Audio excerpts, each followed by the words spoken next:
ಹತ್ಕೊಳ್ಳಿ ನೀವು. ಅಣ್ಣ ಏನಣ್ಣ ಒಂದು ನಿಮಿಷ, ಇರಪ್ಪ ಒಂದು ನಿಮಿಷ. ಯಾಕಣ್ಣ ನೀವು ಒಂದು ಬಸ್ಸು ನಿಲ್ಸಲ್ಲ ಹೇಳೋಣ. ಪೊಲೀಸರು ಈ ಕಡೆ ಕಳಿಸ್ತಾರೆ, ನಮ್ದು ರೂಟ್ ಇರೋದು ಅಲ್ಲಿ.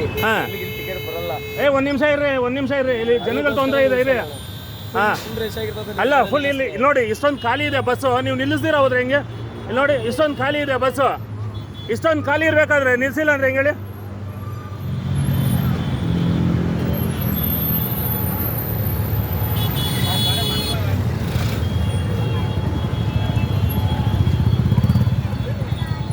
ಅಲ್ಲ ಇಷ್ಟೊಂದು ನೋಡಿ, ಇವಾಗ ಹತ್ತ ಇಲ್ವಾ ಪ್ಯಾಸೆಂಜರು, ಇಷ್ಟೊಂದು ಖಾಲಿ ಇದೆ, ಯಾರು ನೀವು ನಿಲ್ಸಿಲ್ಲ ಅಂದ್ರೆ ಹೆಂಗೆ ಹೋಗ್ಬೇಕು? ಅಲ್ಲ ಅಣ್ಣ, ಈಗ ಇಲ್ಲ ಒಂದು ಚೂರು ಸ್ವಲ್ಪ ದಾರಿ ಬಿಡಮ್ಮ, ಸ್ವಲ್ಪ ದಾರಿ ಬಿಡಿ. ಅಲ್ಲಣ್ಣ ನೀವು ಯಾವ್ದು, ನಾನು 6ನೇ ಬಸ್ ಇದು ನಿಲ್ಲಿಸ್ತಾ ಇರೋದು, ನಾವು ಅಡ್ಡ ಬರ್ಬೇಕಾ ರೋಡ್ಗೆ ನಿಲ್ಸಕ್ಕೆ? ಅಲ್ಲ ನಾನು ಹತ್ಕೋಬೇಕಾಗಿಲ್ಲ, ಪಾಪ ಎಷ್ಟೊತ್ತಿಂದ ಮಹಿಳೆಯರು ನಿಂತಿದ್ದಾರೆ.